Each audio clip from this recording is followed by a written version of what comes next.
Well, I've been doing some research into Nostradamus and looking at some of his very unusual illustrations.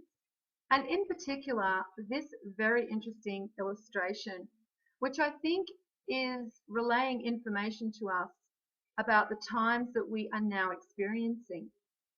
We are at the end of a 26,000 year precessional cycle. We're moving from the age of Pisces into the age of Aquarius. We're moving from an age of lower consciousness into an age of higher consciousness.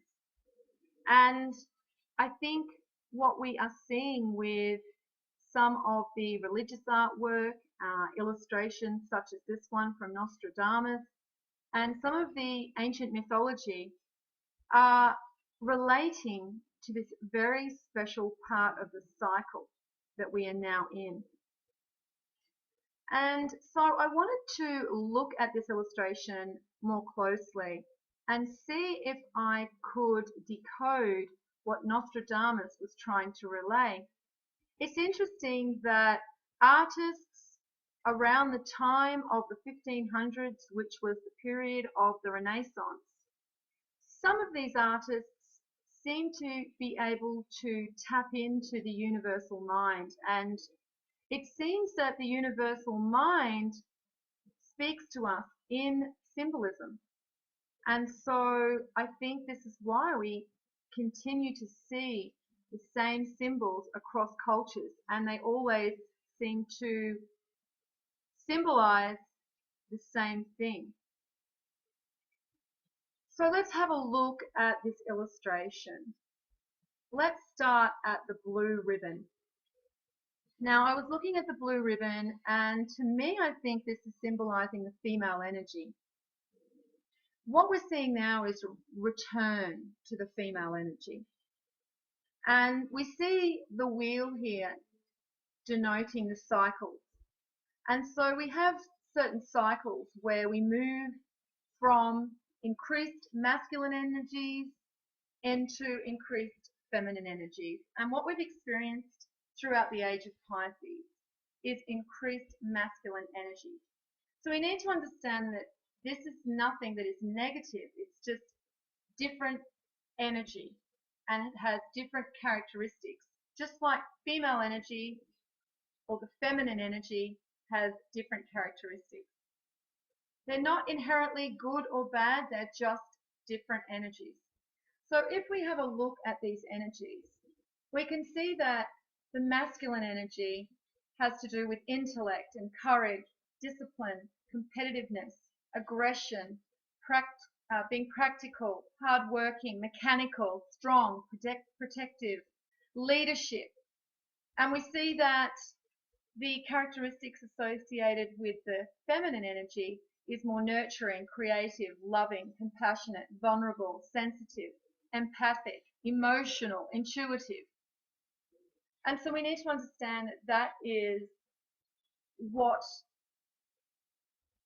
these energies encompass. So it's not as though they are negative or positive, it's just that they encompass different aspects. And so now we're moving into a time of an increased feminine energy. And I think this is what Nostradamus was showing us here.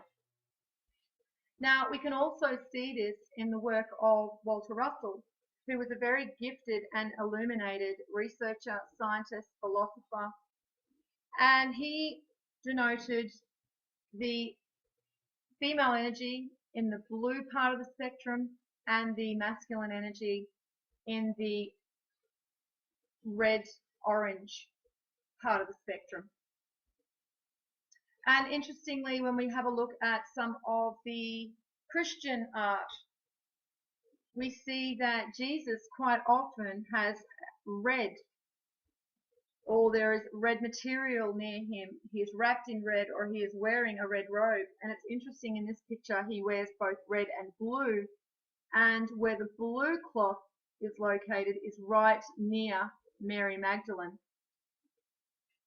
So this is what makes me think that we are seeing this representing the female energy returning at this part of the cycle. We've got the Dharma wheel, or the wheel of life, which represents the endless cycle of birth and rebirth. And we all know, if we have been doing the research, that time is not linear. Everything happens in cycles. Now, interestingly, in the middle of the Dharma wheel, we see the 8 spokes.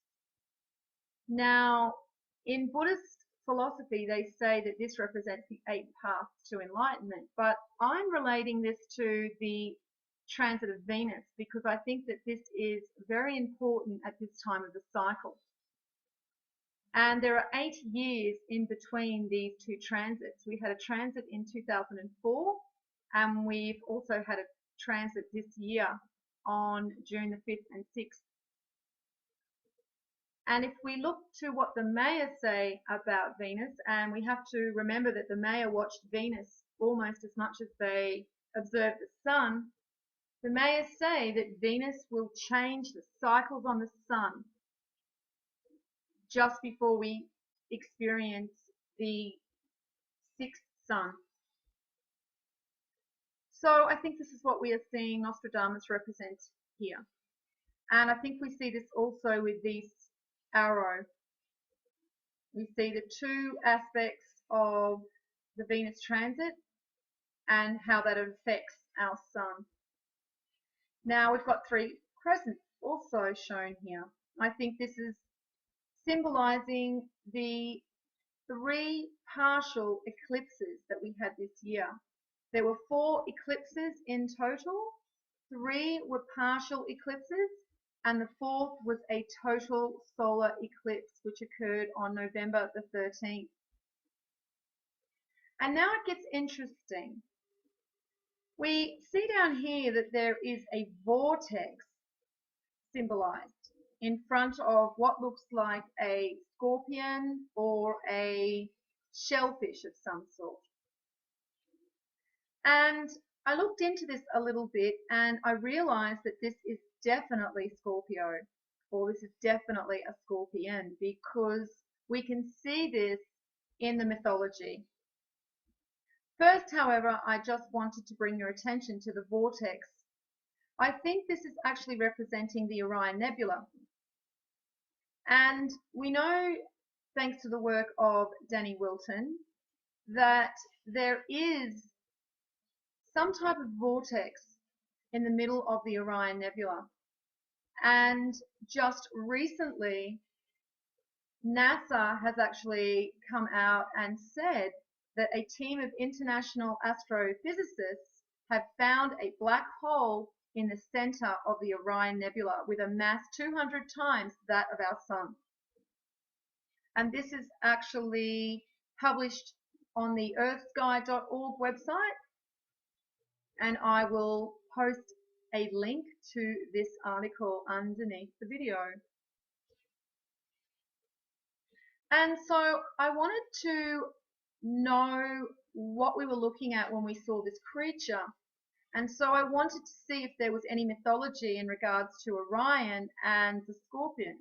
And indeed there is. According to Greek mythology, Orion boasted to Artemis that he would kill every creature on earth. Artemis then sent a scorpion to kill Orion. The pair battled, and Orion was slain. However, due to the contest being so lively, it caught the attention of Zeus, who later raised the scorpion up to heaven, and then at the request of Artemis, he did the same for Orion, as a reminder for mortals to curb their excessive pride.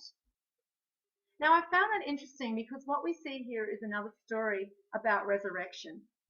So it seems to me that Orion has influences that are either manifest on our realm in a positive or negative way. And I think what we are experiencing now are the positive aspects of Orion. And I think we see this in heightened states of consciousness.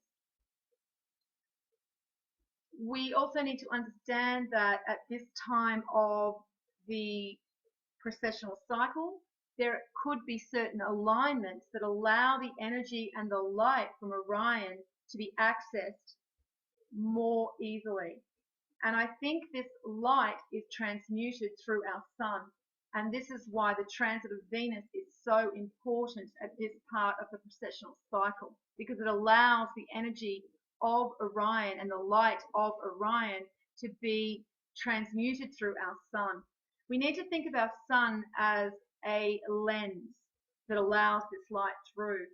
And perhaps when Venus transited the sun, it changed the sun so that we could experience and benefit from this light that is emanating from Orion. It seems that this mythology may also be talking about times where we experience heightened states of consciousness and perhaps we become too ready to abuse our power instead of being humble. And I think this is what this mythology is relating to us also. So I find it really interesting that we see all of this within this illustration.